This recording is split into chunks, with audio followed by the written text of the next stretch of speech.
भूतिया साइट। विक्रम अभी अभी इंजीनियरिंग कंप्लीट करके नौकरी की तलाश में होता है। तभी उसे एक जॉब का ऑफर आता है और उसे कॉल आता है। Hello, am I talking to Vikram?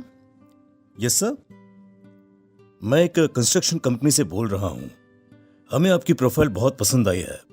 क्या आप हमारे साथ काम करना पसंद करेंगे? व्हाई नॉट सर, अब मैं तो इंतजार ही कर रहा था। Sure sir. विक्रम तुरंत नौकरी के लिए हाँ कर देता है और अगले दिन ही केरल के लिए निकल जाता है। केरल पहुंचकर विक्रम जब कंपनी में जाता है। Excuse me sir, may I come in? Oh yes yes, please have a seat. Vikram बैठ जाता है। फिर मैनेजर विक्रम को बताता है। देखिए, बात ऐसी है कि पुराने शमशान को हमारी कंपनी ने खरीद लिया है और वहां एक फैक्ट्री सेटअप करनी है। ये काम बहुत चैलेंजिंग है और आपके प्रोफाइल को पढ़कर पता चला कि आपको चैलेंजेस बहुत पसंद है, इसलिए आपको सिलेक्ट किया गया है। You are right sir, I want challenges. Vikram site देखने निकल जाता है। वहां उसे पता चलता है कि उसे रात में भी वहीं रहना होगा। ओह, मेरे रहने का इंतजाम भी यहीं पर किया गया है। अच्छा है, कोई बात नहीं, मैं तो अकेला हूँ, कहीं भी रह सकता हूँ। विक्रम खा पी कर वहीं पूरे कब्रिस्तान में घूमता है। शाम होते ही उसे कुछ अजीब अजीब सा महसूस होने लगता है। वहां उसके साथ प्रमोद और कुछ लेबर भी रहते हैं। वो उनसे कहता है, यहाँ बहुत नेगेटिविटी लग रही है मुझे। अरे ओ भाई, ये कोई मामूली जगह थोड़ी है, शमशान घाट है भाई, शमशान घाट। पता नहीं ये कंपनी वालों को ऐसा क्या सूझा जो ऐसी जगह पसंद कर ली। अरे भाई, डरने का क्या इसमें है? इसमें डरने जैसी कोई बात नहीं है। जिस पे ऊपर वाले का हाथ हो उसके साथ कुछ नहीं हो सकता है। अरे मालूम होता है कि मजबूत दिल वाले हो तुम, हैं भाई? मुझे तो इस जगह से ही डर लगता है। पापी पेट के लिए ये सब करना पड़ता है और कुछ नहीं। प्रमोद और विक्रम एक ही कमरे में सोते हैं और 4-5 लेबर उनके ठीक बगल के कमरे में सोते हैं। ये नींद तो मुझे आ नहीं रही है।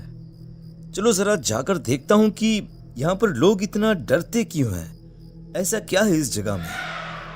विक्रम उठकर कमरे से बाहर निकलता है तो उसे किसी के रोने की आवाज सुनाई देने लगती है। रोने की आवाज से उसका मन विचलित हो जाता है और बहुत ढूंढने पर भी उसे वहां कोई दिखाई नहीं देता। वो भागते हुए लेबरों के कमरे में जाता है। यहाँ पर सब कुछ सही है, सब सो रहे हैं, फिर ये किसके रोने की आवाज थी? विक्रम कमरे से बाहर आता है। तब एक काली बिल्ली उसे घूरती रहती है और भागकर एक पेड़ पर बैठ जाती है और म्याऊ म्याऊ करने लगती है। फिर विक्रम को उसी पेड़ पर एक औरत दिखाई देती है। बिल्ली उस औरत की गोद में जाकर बैठ जाती है। देखते ही देखते वो औरत गायब हो जाती है। विक्रम को कुछ समझ में नहीं आता। दिन के 4 बज जाते हैं और विक्रम सो जाता है। अगले दिन वो ये सारी बातें प्रमोद को बताता है।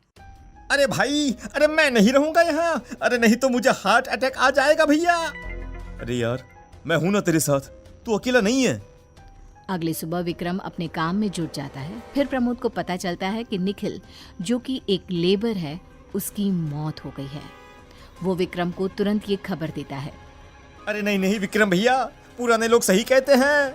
अरे ऐसी जगहों से दूर ही रहना चाहिए। निखिल की मौत हो गई ना, किसी को भी नहीं पता चला वो कैसे मरा। बाकी मजदूरों का कहना है कि यहाँ रूहें घूमती रहती हैं। लेबर लोग बोल रहे थे कि वो लोग यहाँ से चले जाएंगे। जिसको जाना है वो जाए, मैं इन सब में विश्वास नहीं करता हूँ। मैं इस प्रोजेक्ट को पूरा करके यहाँ से जाऊंगा। सभी लेबर प्रमोद और विक्रम के साथ निखिल की बॉडी का दाह संस्कार करते हैं। अंतिम संस्कार पूरा होते ही उसी शाम सभी लेबर विक्रम के पास आकर कहते हैं, अब देखिए साहब, ऐसी जोखिम में हम यहाँ पर नहीं रह सकते हैं। कल का सूरज निकलते ही हम सब अपने अपने गांव चले जाएंगे। हाँ। रात को निखिल की मौत से विक्रम को बेचैनी हो जाती है। उसे लगता है मानो कोई उसे आवाज दे रहा हो। वो कमरे से बाहर निकलता है। फिर उसे महसूस होता है कि कोई उसका पीछा कर रहा है। थोड़ी देर चलते हुए उसे ये एहसास हो जाता है कि कोई आत्मा उसके पीछे है। फिर वो उसी जगह पहुंच जाता है जहां उसने निखिल की लाश को आग लगाई थी।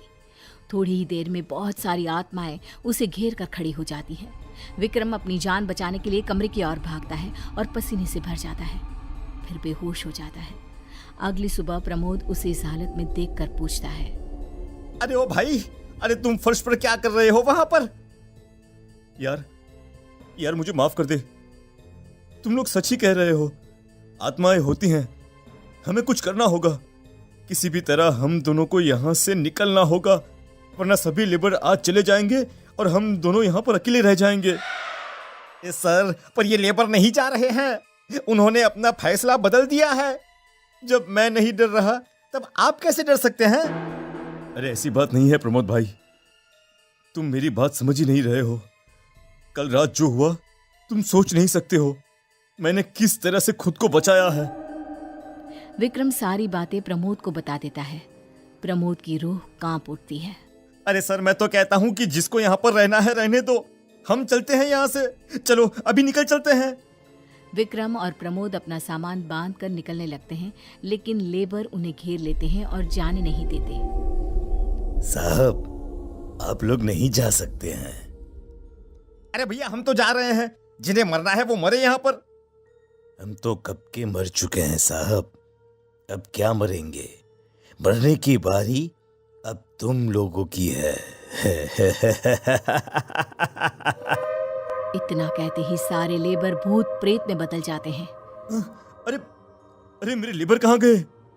इन लोगों को हमने कल ही मार दिया था। ये जगह हमारी है, तुम इस जगह को हमसे छीन नहीं सकते हो। भूत प्रेत विक्रम और प्रमोद को घेर कुत्ते की तरह उनकी बोटियां नोचने के लिए उतावले रहते हैं। सब मिलकर प्रमोद के ऊपर चढ़ जाते हैं। प्रमोद चीखता चिल्लाता है, लेकिन विक्रम कुछ नहीं कर पाता।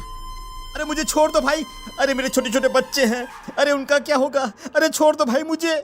भूत मिलकर उसे मार देते हैं और विक्रम ये देखकर मन में सोचता है, मरना तो है ही, क्यों न डरने की बजाय खुद को बचाने की कोशिश कर लूं। विक्रम एक सांस में भागता हुआ अपने कमरे में जाता है और शिवलिंग को अपने हाथ में लेकर बाहर आता है। शिवलिंग को देखकर पीछे हट जाते हैं। जय महाकाल, अब तुम लोग मेरा कुछ नहीं बिगाड़ सकते हो। भूत प्रेत के राजा मेरे साथ हैं। जय महाकाल। विक्रम स्मशान से बाहर निकलकर भाग जाता है और सीधा मैनेजर के पास जाकर उसे सब कुछ बता देता है। सारी बातें सुनकर कंपनी वाले उस जगह को छोड़ देते हैं, जो वापस एक श्मशान की तरह काम आने लगती है।